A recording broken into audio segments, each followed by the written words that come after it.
Hi, I'm Janet. I'm the hot mess car medium, and this is where we get into all of it. This is the show for moms who feel everything, sense everything, and are still trying to figure out what to do with all of that. Some episodes will make you laugh, some might make you cry, and some might make you check if your lights are flickering. So grab your coffee and buckle up, Buttercup. Hey, welcome back to Hot Mess Car Medium. I'm Janet. If you haven't listened to episode 1 yet, I would go do that first because this episode picks up right where I left off.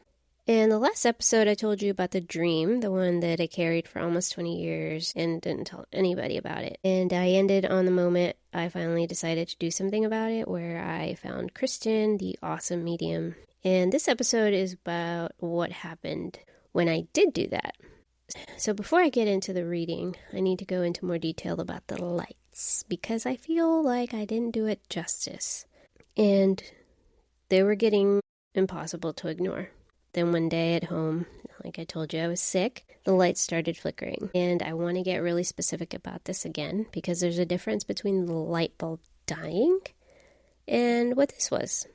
When the bulb is dying, it just sort of stutters randomly and it's chaotic, and you're just like, that's another thing I gotta add to my to-do list. Awesome. Well, this was like Morse code. It was like 2 flashes, pause. 2 flashes, pause. 3 flashes, pause. And it happened for about an hour, like clockwork. It was like somebody was just knocking on the door gently, like, hey, what's up? This isn't normal, so pay attention.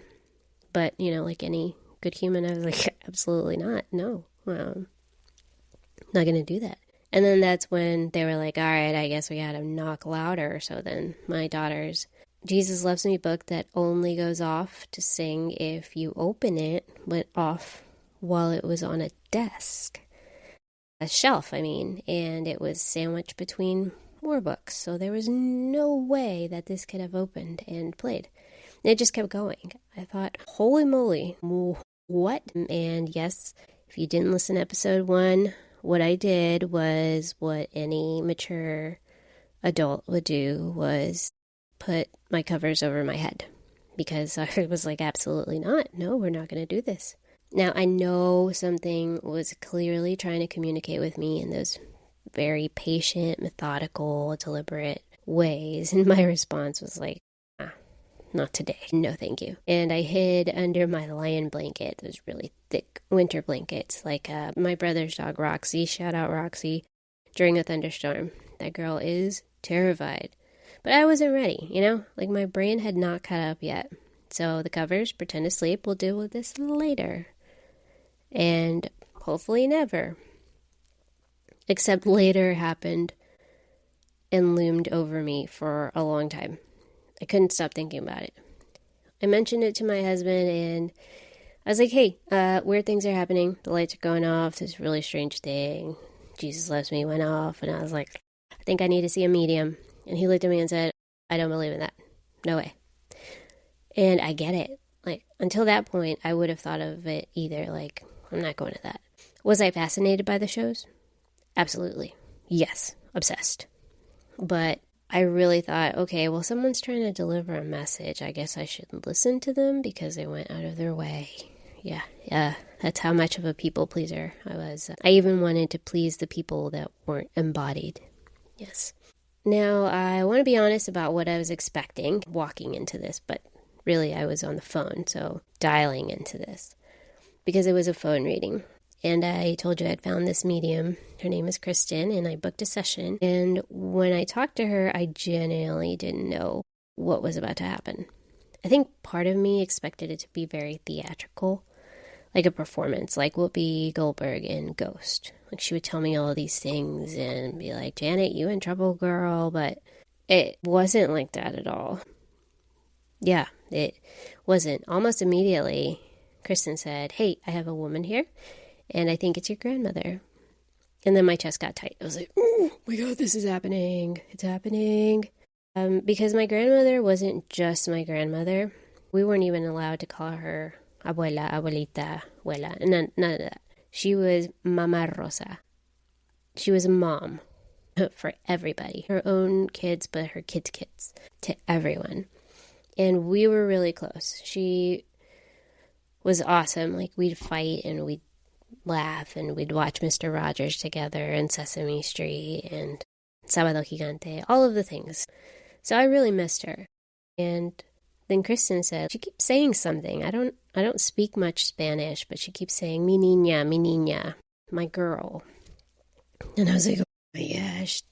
You know, my chest was tightening again because that's what she would call me. And Kristen wouldn't have known because, first of all, it was in Spanish.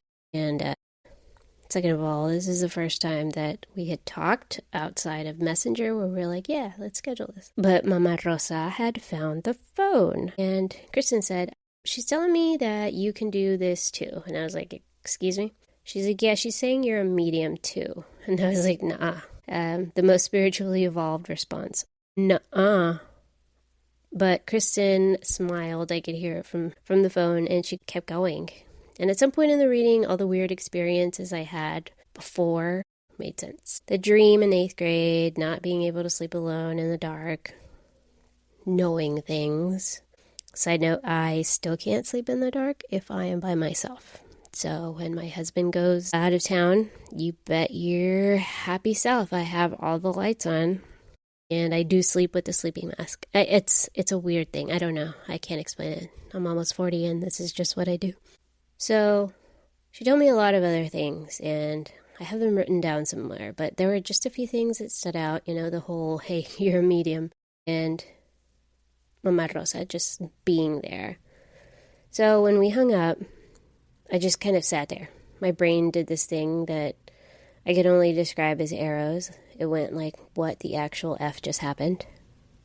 And then, did that just happen? And then, yes it did. And then, so I'm crazy. Which morphed into, no, I can't be crazy. I'm not crazy. That was crazy. And then, okay, so like my grandma's a ghost. Cool. And then I became completely, utterly obsessed with everything haunted, everything spiritual, everything I can get my hands on. Books, podcasts, YouTube rabbit holes at midnight, every documented ghost story, medium, every near-death experience, every person who ever felt something they couldn't explain and decided to talk about it anyway. I was like, yes, that's my jam. I need to know more. Because Mama Rosa just didn't come to say hello. She'd kind of open the door. And once it was open, I couldn't stop walking through it. I was like, ooh, what else is here? Let's check it out. So the next episode, I'm going to tell you what it actually looks like to be doing this, all of this, while also being a mom with ADHD who genuinely is just trying to keep herself from falling into full chaos, and then has these 2 little chicks following her around, literally everywhere. Like, I can't go to the bathroom by myself. Because the spiritual awakening is real, but also the lunches, the soccer, the gymnastics, potty training, field trips, all of that is also real. And somehow you just have to balance it. Not sure how to do that, but I'll see you in the next one.